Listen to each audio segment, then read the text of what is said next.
All right, so today we're going deep, really deep. Deep dive time. Yeah, deep dive into how the FBI sees the 9/11 attacks. Okay. We're going to be looking at the FBI's official website for all this information. So, Their perspective. yeah, exactly, their perspective. It's obviously, a sensitive topic, Sure. but we're just going to stick to the facts, and we're going to try and understand what the FBI learned from that day. Yeah, absolutely. I think, just looking at the sheer size of this investigation, Yeah. the planning involved, the impact on the victims and their families, I think there's a lot to unpack there. Yeah, and even if you think you know a lot about 9/11, I guarantee there's stuff on here that you probably haven't heard before. Yeah. We're talking about the biggest investigation in FBI history, code name PNT T-bomb, PNT T-bomb. which at its peak, over half of all FBI agents were working on it. Yes. Thousands of agents all trying to uncover the truth. Yeah, and I mean, just think about it. In the first 30 days, they had already processed 150,000 pieces of evidence. And 35 terabytes of data? That's an unbelievable amount of information to go through. It's like reading 35 million books in a month.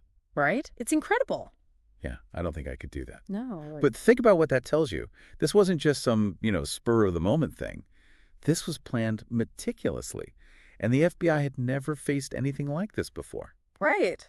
Yeah, unprecedented, really. I mean, they had over 500,000 investigative leads, and they conducted 167,000 interviews.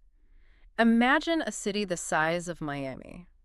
Wow. Every single person being interviewed for this case. It's hard to wrap your head around that. Yeah. And we're talking about, before social media and all that, right? Right. So the speed at which information travels now is very different. Right. It makes you think, in those early hours and days, Yeah. how do they even begin to narrow down who they were looking for? Yeah. Well, first they had to figure out who the 19 hijackers were. Right. Which, imagine the pressure of that. Oh, my God. Knowing that maybe there are more attacks coming. Passenger manifests were a starting point, but they got a really big break from a piece of luggage that didn't make it onto one of the planes. Okay, what was in the luggage? It contained, among other things, a copy of Mohammed Atta's will. Wait, hold on. Their will. They just left their will behind. Yeah. It seems a little, I don't know. Yeah, but remember, they were on a suicide mission. They didn't think they'd need those belongings again. It's chilling to think about that. Yeah. So those items, plus eyewitness accounts, helped the FBI pretty quickly put names and faces to the hijackers. Mm-hmm. But then there's the even bigger challenge of, okay, so who's behind this? Right, so the investigation led them to al-Qaeda, Right. led by Osama bin Laden. Al-Qaeda, they weren't, unknown to the FBI before 9/11. No, they had been linked to a few attacks. Right. But nothing on this scale, the level of coordination and the devastation. And they're so different. Yeah, it was unlike anything we'd seen. It makes you wonder about the hijackers themselves. I mean, we see their pictures, we hear their names, but who were these guys? What led them to do this? Yeah, and that's something that the FBI was trying to understand as well. Right. They found out that these 19 men, between the ages of 20 and 33, Okay. came from all different backgrounds and nationalities. Some of them were living seemingly normal lives. Yeah. Going to universities, they had jobs. It's tough to really wrap your head around what would lead someone to do that. And it's not just the individuals, right? It's the network. Yeah. How was this financed? What was the ideology behind it? This wasn't just, a group of guys that got together and said, hey, let's fly some planes into buildings. There's a whole infrastructure behind it. Absolutely. So uncovering that became a really important part of the investigation. And we'll see how this really changed how the FBI operates, how they assess threats, and how they work to prevent future attacks. Yeah. It's crazy to think that 19 people could change the world so drastically. It's a sobering thought. For sure. And we also can't forget the almost 3,000 people who died that day. It wasn't just a statistic. Each one of those was a person with a story, a family, a life that was cut way too short. Absolutely. And those are the stories we're going to focus on next. Oh, okay. Let's do it. So before we dive into the really human impact of it all, Yeah. let's go back and look at the events that led up to that day. The investigation actually revealed this really detailed timeline Okay. of how everything unfolded and the planning that went into it. It's incredible. It's crazy to think that, it all started way back in January of 2000. Yeah. Almost 2 years before the attacks even happened. Yeah, it's a long time. Really shows you they were in it for the long game, right? Sure, for sure. Yeah. Methodically laying the groundwork. Yep. Taking flight lessons, waiting for the right moment to strike. Yeah. Then, of course, that fateful morning, September 11th. It started with American Airlines Flight 11, Mm. taking off from Boston at 7:59 a.m., headed for Los Angeles. Yeah. 46 minutes later, it crashes into the North Tower of the World Trade Center. 8:46 a.m. Yeah, I mean, those images are they're burned in everyone's memory. Absolutely. The impact, somewhere between the 93rd and 99th floors, just shockwaves through New York City and really the entire country. Yeah, the world. Yeah, it was just this moment of disbelief and horror, and you're thinking, okay, it can't get any worse than this. But then, less than 20 minutes later, at 9:03, Okay. United Airlines Flight 175, also from Boston, also heading to L.A., Wow. hits the South Tower. So both towers now. Yeah, this time the impact was between the 77th and 85th floors. Okay. Smoke and debris billowing from both towers. It's just everyone watching in stunned silence at this point. And it's clear this is not an accident. No. This is a coordinated attack. Yeah, absolutely. And then 9:37, American Airlines Flight 77, this one took off from Washington Dulles, headed to L.A., Okay. crashes into the Pentagon in Arlington, Virginia. The Pentagon, wow. Yeah, the Pentagon, the symbol of American military might, it's a target now. It's terrible. The impact on the west side of the building causes a partial collapse, starts a huge fire. So at this point, you've got... It just felt like the attacks were relentless, Yeah. coming one after the other. Yeah. And then at 10:2003 a.m., the fourth and final plane, United Airlines Flight 93. Okay. This one left from Newark, heading to San Francisco, Okay. crashes in a field near Shanksville, Pennsylvania. So Pennsylvania now. Yeah, and Flight 93 is different, right? It crashes because the passengers and crew fought back Oh, wow. against the hijackers. That's incredible. Their bravery is it's so inspiring. I mean, they knew what was happening Yeah. and they chose to fight back. I mean, they saved countless lives Yeah. because they prevented that plane from hitting its target. Which was, thought to be maybe the Capitol building. Yeah, or the White House. It's amazing. I mean, it's hard to fathom what those last moments must have been like. But their actions, they saved so many lives. So now the FBI, they're dealing with 4 crash sites, thousands of victims, a nation that's in mourning. This was, and still is, the biggest criminal investigation in U.S. history. It's overwhelming just to think about it. The pressure must have been immense. I mean, where do you even begin to unravel something of this scale? Well, the first thing they had to do was identify the hijackers, right?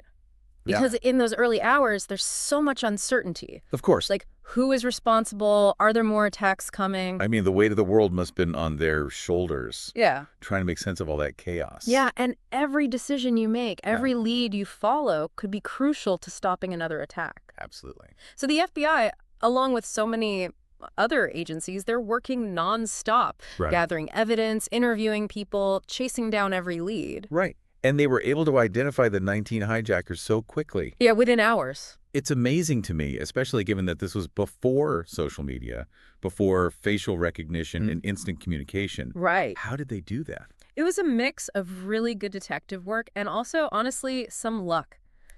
Passenger manifests gave them some initial names, but remember that luggage that didn't make it on to Flight 11? Right, with Muhammad at his will. Yeah, so his will and flight training manuals, it was all in that luggage. So it's almost like they handed the FBI the keys to the case. Yeah, it's one of the strange things about this whole thing, right? Yeah. These guys are planning this for months, but then this seemingly small mistake Right. helps the FBI identify them almost immediately. Wow. So once they had names and faces, they could start piecing together their movements, their connections, their motives, really understanding who these people were. And that's where the investigation led them to Al-Qaeda. Exactly. And it wasn't just about figuring out who did it. It was about understanding the whole network, the financing, like how did this happen? Right, because this wasn't just some random group, right? No, Al-Qaeda had infrastructure, training camps, funding sources, a global network. It was a huge undertaking for the FBI to unravel all of that. Yeah, and they realized this isn't just about responding to attacks anymore. Yeah. It's about stopping them before they happen. Right. So that leads to a big shift in how the FBI works, their mission. So 9/11 really forced them to change how they operated. Yeah, fundamentally, it went from catching the bad guys after the fact to proactively identifying and disrupting threats. So much more preventative approach. Exactly. Building stronger relationships with intelligence agencies, new surveillance techniques, really investing in counterterrorism. It's almost hard to imagine the FBI before 9/11 operating without that focus. It was a defining moment for the country, but also for the FBI. Yeah. They had to evolve to face this new kind of enemy, this new threat. And that evolution continues to this day. Absolutely. It's pretty sobering to think about how much the world changed because of what these 19 people did.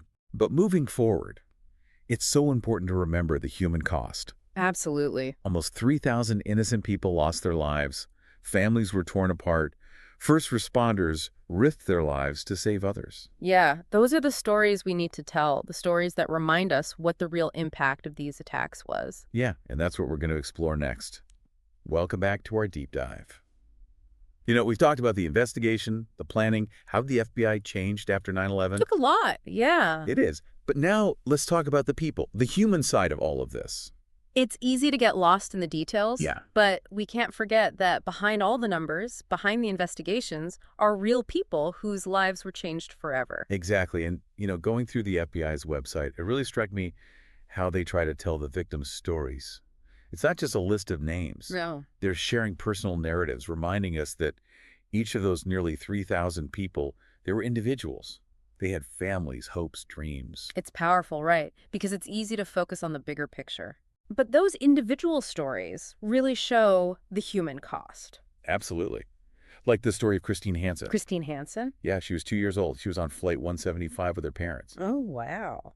They were going to Disneyland. Just imagine, a 2-year-old, the excitement of going to Disneyland for the first time. It's heartbreaking. And then to have that taken away, it's unimaginable. It reminds you that these weren't just numbers. They were people from all walks of life, all ages. Yeah.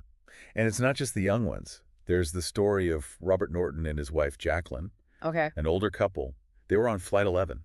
Okay. They were going to their son's wedding. Wow. Think about the joy they must have been feeling. Yeah, looking forward to that. Exactly. And then to have it end so tragically, it's awful. These stories really hit home, you know? You do. And there are countless others just like them. Yeah. And we can't forget about the first responders. Of course. Over 400 of them died that day, rushing into danger, trying to save others. The firefighters, the police officers, the paramedics.